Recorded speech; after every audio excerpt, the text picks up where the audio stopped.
เนี่ยครับตกปลาครับไม่ถ่ายไม่ค่อยครับจะขึ้นแล้วเนี่ยครับดูปลาครับโอ้โหไอ้ปลาเก๋าไอ้ช่อนไอ้เชี่ย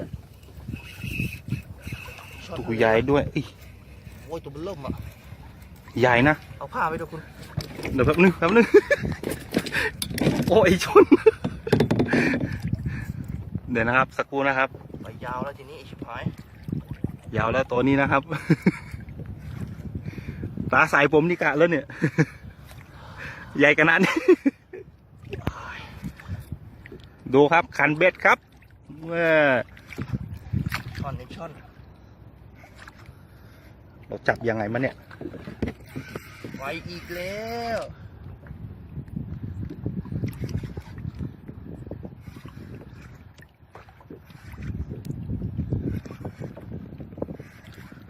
บาสครับบอกก่อนนะจับก่อนนะเดี๋ยวก็ขึ้นแล้วครับเดี๋ยวรอแป๊บนึงนะครับปลายังสู้นะครับ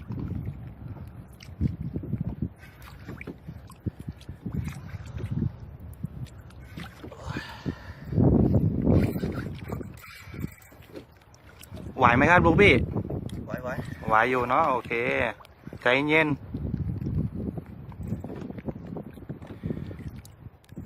คนนี้อยู่โคตรจันนะครับอยู่จังหวัดระยองครับเนี่ยครับตอนนี้อยู่กลางทะเลครับ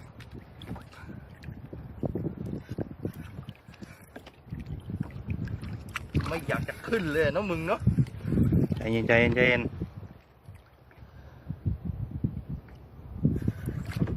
ไม่น่าปลาช่อนกินเยอะจิกแล้วเว้ยเห็นตัวมันยังอ่ะปุ๊บ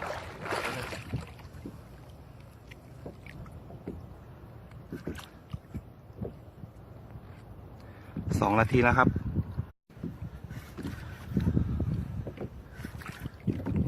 เข้าข้างเรือแล้วนะ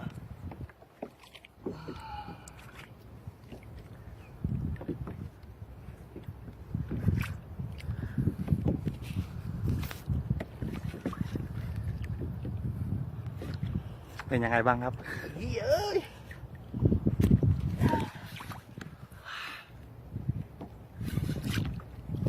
ไม่โฉมขึ้นลาแล้วเนี่ย ไปอีกแล้วไอ้เย็ดเป็ดมึงจะไปไหนของมึงเนี่ยเฮีย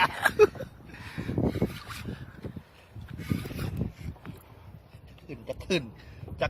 นาทีอะพวกครับรอสักครู่นะครับยังไม่เห็นตัวนะครับปลายังอยู่ในลึกปาดตัวมาเรื่อยครับดื้อเพื่อนผมอ่ะมันอัดยังไงมาแล้วครับว้ายอะไรมันเนี่ย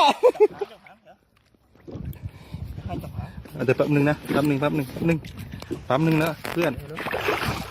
แป๊บนึง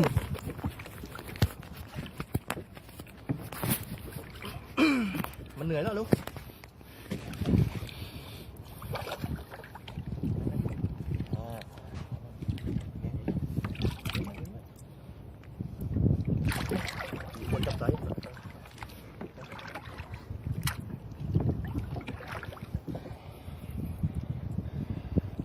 เอาโทรศัพท์วางเลยคุณไม่ต้องถ่าย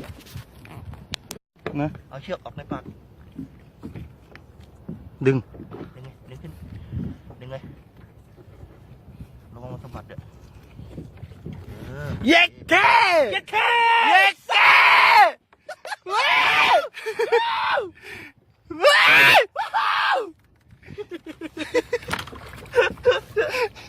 สัตว์กว่าจะขึ้นเย็ดเป็ดนู่นอ่ะ